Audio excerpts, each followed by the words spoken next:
Hey everyone, Telander here, and welcome to a brand new episode of the Ostium Sagas. Did you know you can get access to a bunch more unreleased Ostium Sagas content? It's easy, just become a supporting patron at the $5 level and above on the Ostium Network Patreon at patreon.com/ostiumpodcast. On our Patreon, you'll get access to many new episodes of the Ostium Sagas you haven't heard before, as well as a bunch of other bonus content. Once again, that's patreon.com/ostiumpodcast. Now, I'd just like to thank some of our new patrons for supporting the Ostium Network. Thank you to Rob, Jedia Care, Bobby, Maggie, and Liloberry for supporting us. We really appreciate it. Okay, let's get this Ostium Sagas episode started, shall we?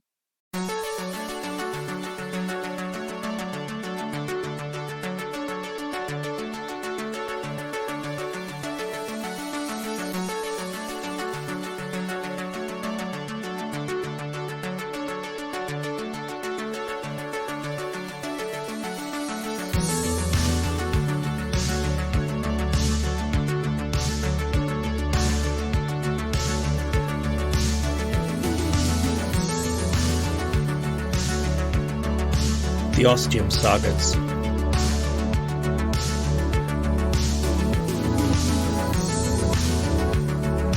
'47, Saga 3, 66 million years ago. Recorder's Endnote, Part 2.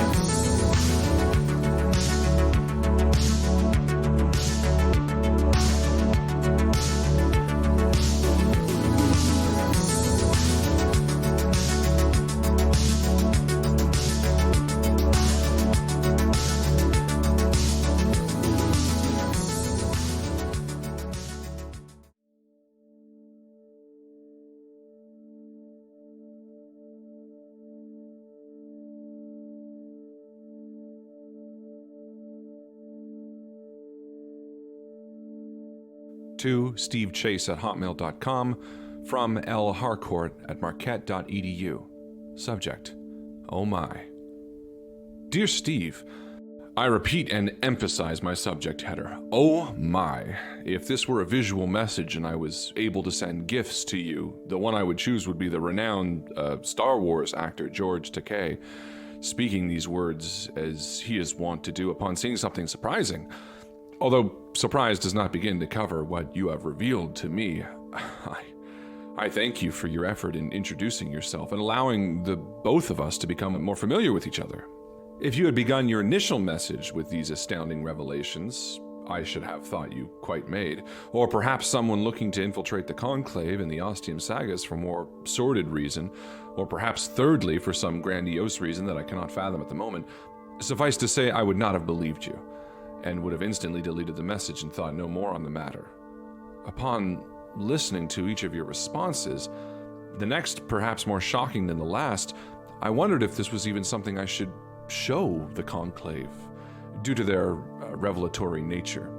But then I remembered that I had revealed to you a secret that could be considered equally shocking, and you would not have revealed this to me without knowing full well that the rest of the Conclave would also know forthwith.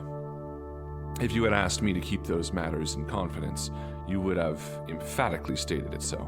As you did not, I can tell you the Conclave also knows of your secrets now, and, like me, were equally aghast and somewhat disbelieving on learning of these matters.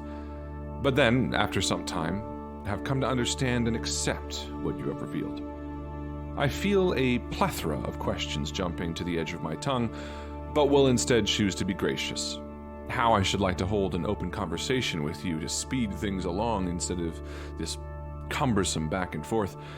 Perhaps in time, you or one of your colleagues might devise some way to do this. For now, I humbly await to hear where you should like us to proceed next in our albeit slow and seemingly old-fashioned dialogue. Sincerely, Larry Harcourt.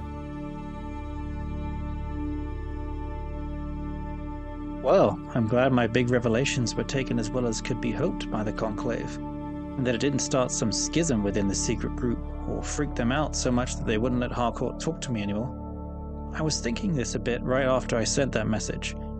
What if I'd gone too far, and I'd just jeopardized this friendship? Not to mention an invaluable communication channel. But what was done, and I just moved on to the third saga. I actually got this response from Harcourt, and yes, you may have noticed instead of going back and forth between Larry and Professor Harcourt, I'm just going to call him Harcourt from now on to make things easier on myself. While I was reading through and recording the third Ostium Saga, and as much as I wanted to listen to it right away, I made myself wait until I was done with the saga. You never know if he might send some spoilers along, and we wouldn't want that, would we? Getting back to the message Harcourt sent, nothing too surprising in it really, though I noticed he chose to grant me the choice of making the next chess move in this communication game if we are still playing it, as opposed to providing me with more answers from his end. Then again, maybe he's just being polite and waiting for me to ask some questions I want answers to, which is what I fully intend to do. But before I start recording my next message to Harcourt, there's something I need to talk about first. And that's the fact that because we're in different timelines of the same realities, and presumably around the same time and date chronologically, there are some obvious differences in our respective worlds. Obviously, the burning down of the entire city of London is one of them, but I've noticed a few others in Harcourt's last two messages. One is what he called the Oxford Open for the tennis Grand Slam tournament in his world, which we know in our world as the Wimbledon Classic. Again, not really surprising considering London no longer exists, and therefore neither do the hallowed grounds of Wimbledon, and it honestly makes sense to do it in the big city of Oxford. I wonder if they have the same white tennis attire requirement. The other piece of alternate history I feel I must point out, as both a nerd and Trekkie, plus my mum would turn my hide if I chose to ignore it, is the mention of George Takei as the renowned Star Wars actor, and we all know full well that the great Takei is actually the very talented actor in the brilliant role of Mr. Sulu in the original Star Trek series. That's Trek, not Wars. I'm thinking of the well-used quote, "My cup runneth over, as I feel the anger of this inaccuracy rising within me." But I must force myself to calm down, as this is not a mistake on Harcourt's part, just a series of alternate events where one George Takei plays a successful lead role in the Star Wars franchise.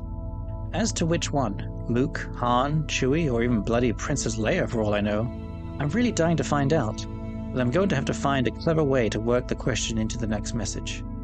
Okay, it's time to have a filling meal and to have a think on what my next message shall be for Harcourt, and what bountiful questions I can come up with to ask him of the Ostium Sagas and the mysteries of the Conclave. And yes, perhaps even the full cast of Star Wars and Star Trek.